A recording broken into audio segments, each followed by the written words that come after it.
Bangun masjid yang mesti bagus itu yang atas nama Allah dan Rasul hanya berapa itu? Paling alat toharoh, kiblat beberapa. Tapi nak wis pager kok tralis sing mahal, lampu kok kristal yang mahal, itu selera tak mirip.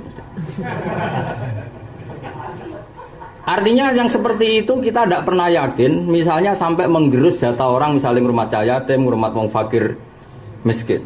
Terus kita karena pengurus masjid, masjid, wong lali lah sedekah oleh fakir miskin, karena jatah infaknya ditarik ini masjid. Lalu lucunya kadang masjid ini hanya bakasannya selera gengsi. Seperti ini kan nggak mesti kita berani tanggung jawab ngersane Allah, nah itu hukumnya Allah dan Rasul gitu. Padahal yatim, fakir, miskin di situ banyak yang butuh infak dan sedekah, tapi tergerus, tersedot. Masjid yang selera maksudnya, yang bukan yang pokok. Apa meneh nek rapate desa liya masjid apik kabeh, kecuali kan rapate wis ngono, malah salamat napa? Ngalamat. Nah, kalau seperti itu sudah kita ngomong ayo bangun masjid. Sing apik, isini-sini wong wis muni ngono malah apik. Aja muni Allah dan Rasul ngono maksudnya. Ora apa-apa tetep ngono tapi ora usah muni Allah. Ayo bangun sing apik, isini-sini wong masjid elek. Ora apik ana asine nak turu kan enak awan-awan ngene. Malah bener nak ngomong malah bener. Lho gak ada tiang bar dhuwur ora mulai, mergo ning omah ora ana kipas angine ning masjid ana. Monggo lho de kanca pengurus tamir masjid malah enek komentar. Wah, aku tiang kok kampung mlayu, masa aku ambek itikaf, jebule mau ngising bar mulai nek. Mergo omahe sumure elek ning masjid. Apik. Piye gitu. Masalah tuh. Makanya kita seperti itu. Makanya cara kula itu harus jujur gitu. Masjid yang atas nama Allah dan Rasul itu paling berat aja. Apalagi masyhur Nabi mengkritik termasuk alamat kiamat itu ketika api-apian bangun apa? Masjid. Nabi itu ngeritik. Ya karena tadi ya sudah kalau mau bangun masjid apa? Sini-sini wong ya. Kena ada wong juga kok masjid elek. Ya ngono ae jujur. Iku luwih apik ya Mas. Sini-sini wong ya aku mau balik kodang. Imam masjid luas. Murah. Wis muni ngono luwih apik. Oh tapi gak usah muni ngancam Allah dan Rasul. Jogeman. Allah disembah wong ning gubuke rido. Wong ilal anal ardu kulluha masjidan. Ana wong salat bar nyapu kandang wedhus salat ning kono ya rido. Allah gampangan. Allah disembah ning ndi wae ya kersa. Sing nyembah gaya piye wae ya kersa. Wis gampangan Allah iku gampang. Mana ada Allah butuh kuambal mewah lek. Jare alasane siar Islam. Ora ono. Nek kula suwun sing jujur mawon wis sing jujur mawon wis. Modho koyo kepithing mau ki muni haram ya aja muni hukmu wa rasuli. Muni halal ya aja atas nama hukmu wa. Takut kepithing haram ya cara aku haram. Disuguhi wong dipangan. Lah kok pakan mbuh kepengin. Iku malah pangeran maklumi. Perkarane kan gak jelas wong apa? Wong ora jelas engko donga Rabbana dzalamna anfusana wa lam taghfir lana wa tarhamna lanakunanna minal khasirin. Iki semalaman. Mane jogeman kecangkeman geblek. Mane kula setuju model bangun nek wong khusyuk tambah bodho di. Wong khusyuk sithik-sithik malah muni qala Allahu wa rasuluh. Padahal tidak mesti benar ketika ngatasnamakan Allah dan Rasul. Coba kita ini ilmunya seberapa coba? Kok iso menebak itu hukum Allah wa rasul itu? Misalnya kesunatan tadi, kesunatan nekani jamaah salat.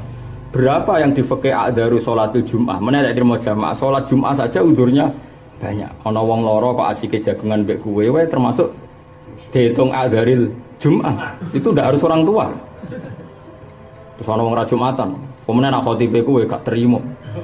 Mergo nyusun khotbah apik jebule ra dirungokno. Lah ini kan kita ndak pernah tahu. Kowe tersinggunge perkara masjid sepi apa pas ke khotbah kok sepi. Buktinya pas wong liya sing khotbah sepi ke tenang ae.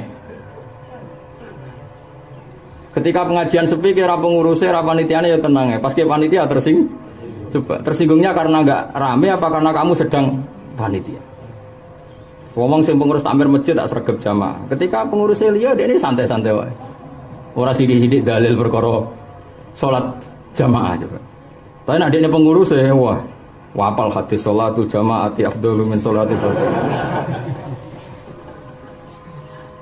Nah, makanya kula suwun nggih. Benar cerita yang Imam Malik. Yang bawa alat musik itu ulama, Gus Afif ora ulama. Cuma Imam Malik keliru omong muni haram langsung. Laisa salah kayak Imam Malik. Terus kedua cerita Sayyidina Umar masyhur. Sama lihat di film Umar ya banyak, di kitab-kitab ya banyak. Tapi saya referensinya kitab. Ada itu di Hayatus Sahabah. Sayyidina Umar itu saking senengnya Rasulullah. Ini rungokno tenan. Sayyidina Umar saking senengnya Rasulullah itu tahu persis jumlah mahar sedekah yang dikeluarkan Nabi ketika misalnya menikahi Zainab, menikahi Juwairiyah, menikahi siapa itu hafal. Saking apalnya termasuk beliau itu hafal ketika Nabi merestui ya, ketika Sayyidina Ali melamar Sayyidah Fatimah maharnya berapa itu ingat. Singkat cerita terus dia punya patokan. Patokan kalau aqallul mahri itu sekian, aksarul mahri itu sekian. Saya ulang lagi ya. Aksarul mahri sekian, yaitu beliau bikin hitungan yang enggak melangkai maharnya Rasulullah. Pidato dia. Pidato saya Amirul Mukminin supaya wanita-wanita tidak berlomba-lomba meninggikan harganya sehingga mahar mahal. Enggak boleh mahar di atas ini. Padahal di atas ini maknanya adalah yang pernah dipatok Rasulullah, yang pernah dilakukan Rasulullah. Langsung ada perempuan namanya Syifa itu, Umi Syifa itu terkenal itu. Perempuan. Laisa dzaka laka ya Amirul Mukminin. Keputusan seperti itu tidak boleh. Kamu itu Amirul Mukminin, enggak boleh. Enggak boleh hadat tamalam yuhiddal. Kamu enggak boleh membatasi sesuatu yang Allah sendiri tidak batasi. Masyhur, Sayyidina Umar langsung turun dari mimbar, kullu nasi alamu min Umar. Ternyata semua orang lebih alim ketimbang Umar. Terus turun. Dia istighfar beliau. Karena membatasi sesuatu yang Allah tidak membatasi, sehingga terjadi hukum fikih sampai sekarang. Laisa li aksaril mahri haddun wala li aqallil mahri haddun, sampai seperti itu. Coba.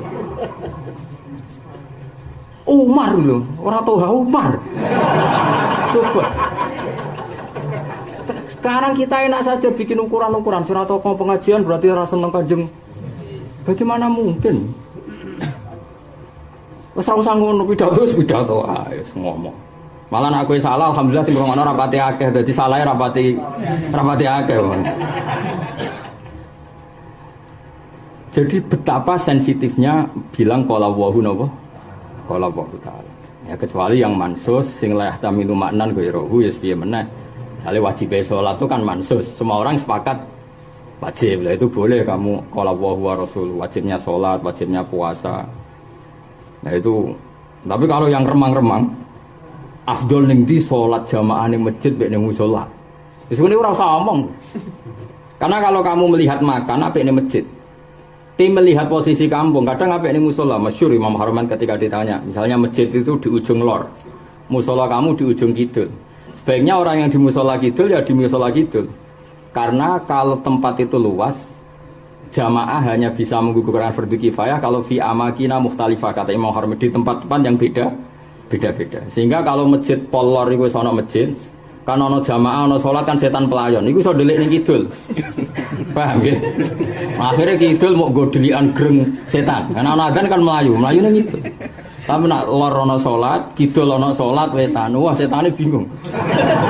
Nah, itu seperti itu tuh mesti ulama khilaf. Cara Imam Haromen dibagi ben dadi tadi ya wis ben dadi tadi. Sehingga bumi lor ya mubarak mergo ana salat, bumi kidul ya mubarak ana salat.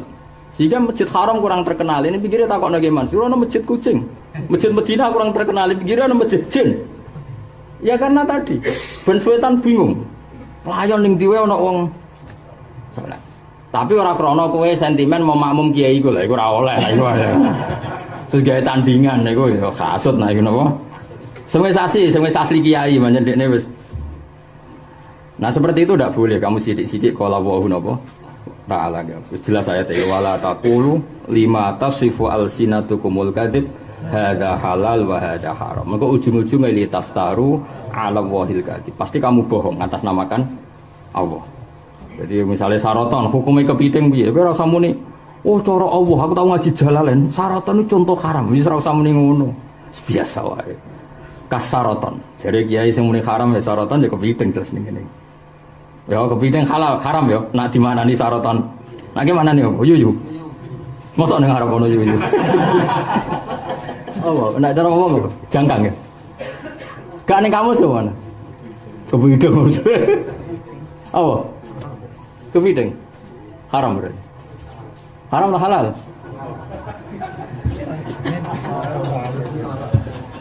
Kita ada keberatan. Nak duit politik halal langsung boleh. Nak bulian guys, kalau ingin pas kantor ning Jogja. Wong ndelok yo pisang baik untuk mata, sopo baik untuk perut, baik untuk hati. Terakhir gambarnya duit baik untuk semua. Terang ajar.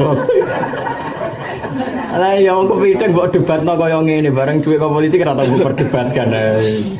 Padahal nasene hadisnya luwih jelas. Subhan alamati kiamat wa rajulan baya imaman la yubayihu ilalit dunya. Wong milih pemimpin, milih mergo duit. Nah dikai duit ya milih nek ora muwa iku ancamane ning hadis. Kowe tak takoki kaya ora tau khilaf. Dasar. Muga-muga suara pangeran. Wa amin ora. Cara Ibnu Abbas mau ndongakno niku. Masyhur Ibnu Abbas itu dirasani wong. Dirasani wong terus diwadulno. Diwadulno terus. Nah Abu Bakar nak dirasani wong bar kan nyepuro. Nak kula dalam hal ini anut Ibnu Abbas. Ibnu Abbas kan wonge wong alim Quran, kuwatoke pol, masyhur Ibnu Abbas, kuwatok. Yen wong alim wis sunatane kotok, ben ora. Jenengan dirasani tiyang ngene-ngene terus. Mugi-mugi tiyange disepuro pangeran. Ibnu Abbas ngamuk. Wong ngrasani wong iku ning nasib pangeran iku haram. Kowe kok ndongakno barang sing diharamno pangeran untuk enak. Ndongakno wong iku kualat gitu. Kena adab. Aku mau ndongakno wong sing nglakoni keharaman. Semenjak iku rubah. Peta fikih rubah. Ana sing wong apian munamuni nyepuro, ana sing kiai-kiai kotok moh nyepuro. Sing apian ora mesti tak ndongakno kok sing elekan. Tak dong. Ya masuk akal. Aku iku mau. Lho iya, sampean tak critani mas-mas yang ngerti, mas-mas sing ora duwe lho, mas-mas apa? Dahab lho, dahab. Mas iku makhluk paling atine atos, tapi malah disenengi pangeran. Ya mas iku mas. Jadi ketika Nabi Adam diusir saka swarga, kabeh makhluk iku nangisi Nabi Adam. Wong apike ngono, salah muk sithik wae kok diusir kok swarga. Kuwabe nangis, mulai wit kuwabe nangis, kecuali mas. Mas juga nangis, takoki pangeran, lho kabeh nangis kowe ora nangis. Kula boten bakal nangisi tiyang sing durakani perintahe jenengan. Terus Allah wa izzati demi keagunganku. Rega apa wae jatuh kecuali regam. Mergo kowe iku bener. Wong karuan wong salah kok di simpateni. Maksudnya wong salah kok di simpateni. Piye jajan? Yo ono mazhab niku. Nah kula termasuk anut mazhab. Kula nek roh dirasani wong wis tak pasrahno pangeran. Ben dihukum ya keben. Wis dihukum lara tapi ben tambah nemen maksudnya. Yo ono ulama cara yo masuk akal. Dadi Mas ku pikirane Mas ngene. Lho wong Adam dikeki sanksi pangeran. Wajar dong wong salah dikeki sanksi, keputusane pangeran kok tak tangisi. Kesane kan keputusan pangeran kok koyo fihi seon ada masalah. Ben kok. Mulane kowe kudune ora seneng Mas, karena yang enggak simpati ke mbah kita. Tapi jadi sumpahe pangeran, wong mesti seneng kowe lho piye? Padahal harusnya Mas itu musuh kita. Karena dia satu-satunya makhluk yang enggak simpati dengan mbah kita. Mulane ora usah duwe, anggap ae enggak kawan kita.